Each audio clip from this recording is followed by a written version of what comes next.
Dear students, I, Mrs. Uma Agrawal, again welcomes you on the second lecture of the topic Introduction to Bookkeeping and Accountancy.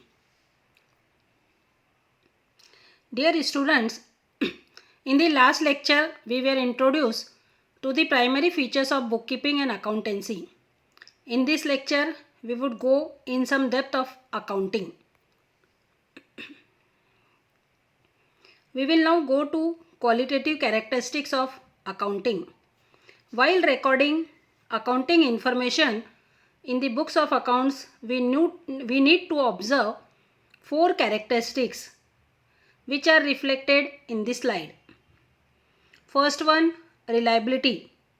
This accounting information are required to form judgments about the earning potential and financial position of the firm. Some information in the annual report may be more reliable than others, such as information regarding plant and machinery may be less reliable than current assets information. Second characteristics, relevance. This information helps to form predictions about the outcome of past, present and future events or to confirm or correct expectations. All useful and related information must find a place in the books of accounts and must have timelessness and dedicative and feedback value. The third part of characteristics is understandability. The quality of information must be such that the user perceive its significance and it must be understandable easily. Fourth part is comparability. It implies like things reported in similar fashion and unlike things differently. It helps the decision maker to determine financial strengths, weaknesses and prospects for the future between two or more firms or between periods in a single firm. The next term is terminologies. To understand accounting, it is necessary to know the meanings of certain basic items, hence the need. The first part of term is transaction. It means exchange of goods between two persons for money or money's worth. Means transaction take place between the two persons.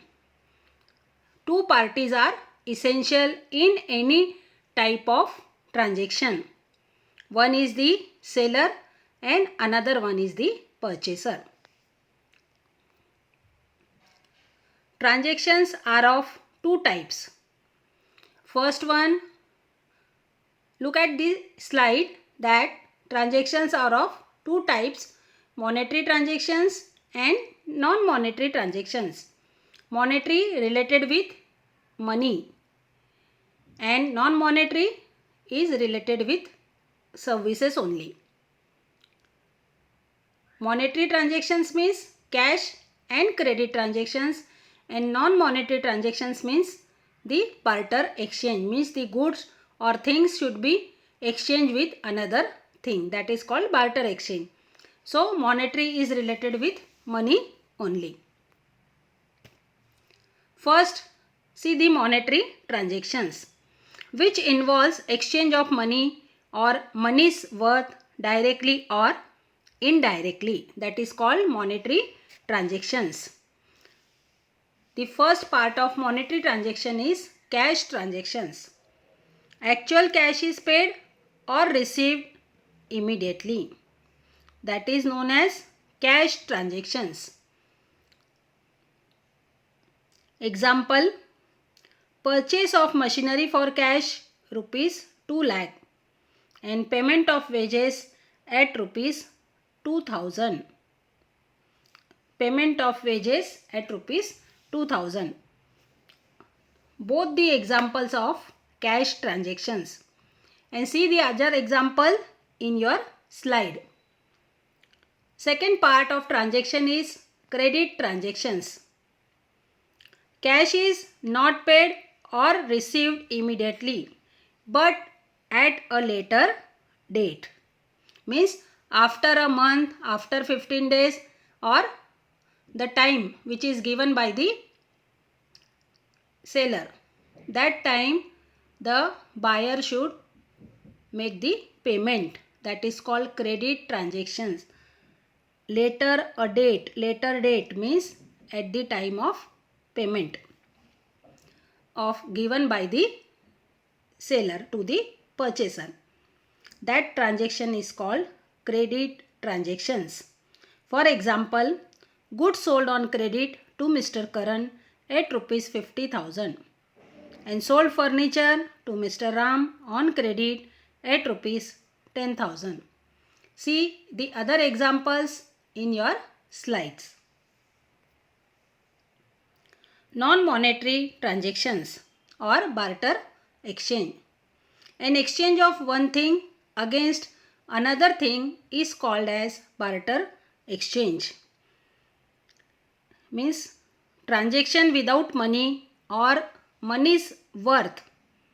Exchange of one thing against another, also known as barter or non-monetary transactions. For recording transactions, entry and narration play very important role. Let's see one by one. Entry. Transaction recorded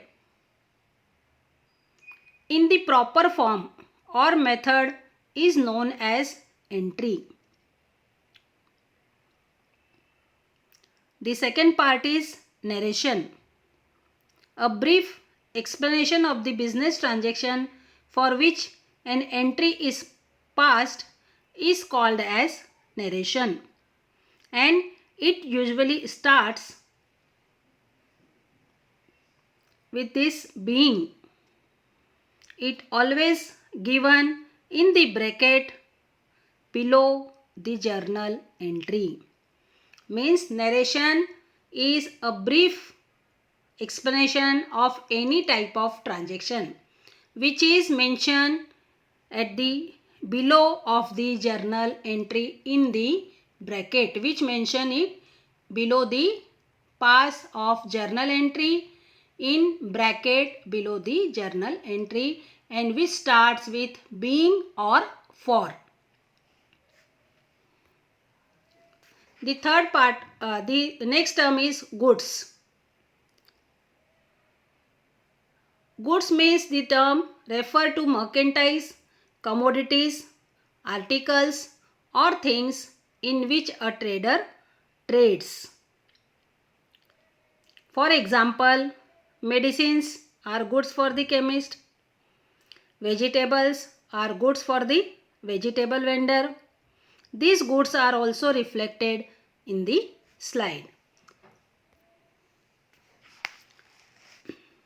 Adverting to the next term, that is capital and drawings. What do you mean by capital? Capital means the amount which is invested into the business by the owner. So capital is total investment in the business by the owner. Excess of assets over liabilities is also called as capital.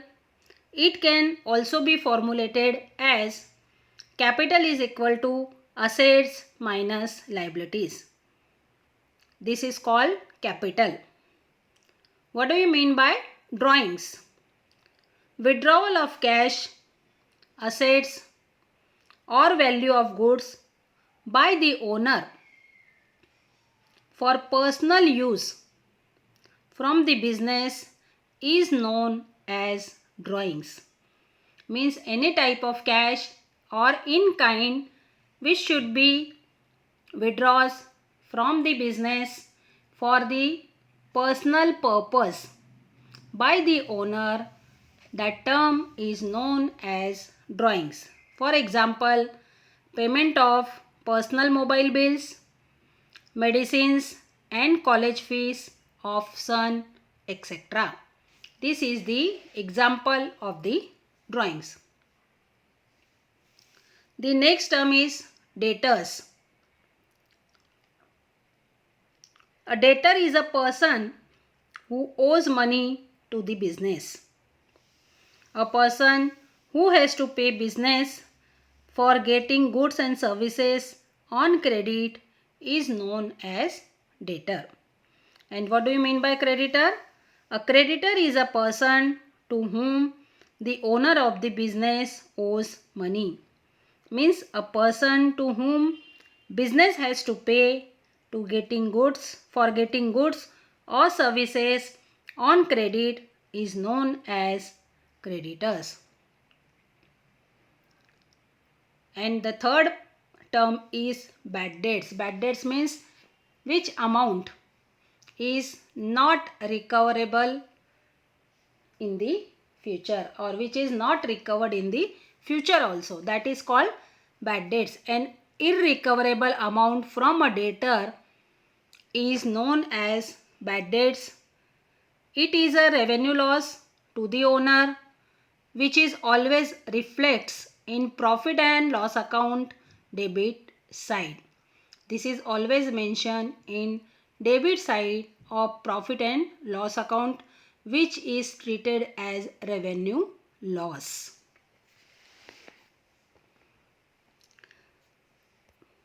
The next term is expenditure or types of expenditure. What do you mean by expenditure? An amount spent by the business for any consideration received by business called expenditure. Expenditure is of three types: capital expenditure, revenue expenditure and deferred revenue expenditure. See one by one. The first part of expenditure is capital expenditure. It gives the benefit for a long period of time and it is non-recurring in nature. It is incurred to acquire fixed assets or to increase the value of fixed assets. Means this expenditure is incurred to acquire fixed assets or to increase the value of fixed assets. For example, purchase of machinery, purchase of computers, etc. The next term is revenue expenditure. It is an expenditure from which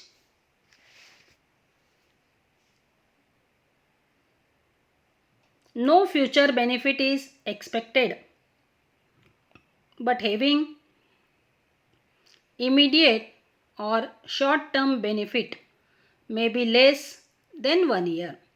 Means this expenditure is of for period is for this is 1 year. These are normal day-to-day operating expenses and appear on the debit side of trading and profit and loss account. These expenditures are generally day-to-day expenditures or for day-to-day transactions. These expenses should be made by the owners which should be mentioned or reflected in trading and profit and loss account debit side. For example, salary paid, rent paid, wages paid, etc. The next part of expenditure is deferred revenue expenditure. It is basically revenue in nature, but benefit of which is not exhausted within 1 year. Such expenses or expenditure is written off over number of years. Means it is not for a 1 year. This type of expenditure is not off for a 1 year, but it is for number of years. For example, heavy expenditure on advertisement, heavy expenditure on legal expenses, which are reflected in debit side of profit and loss account, and unwritten amount is shown on asset side of balance sheet. See, these expenditures are not for 1 year but for long period, means for so many years or over number of years. For example, expenditure on advertisement. Advertisement expenditure or legal expenditure is one type of deferred revenue expenditure which is prima facie shown in profit and loss account debit side, and which expenditure is unwritten amount, that is written shown in asset side of balance sheet. This is called deferred revenue expenditure. So, dear students, here we end with some terminologies of accounting. In the next lecture, we will see about more important accounting terms. Thank you.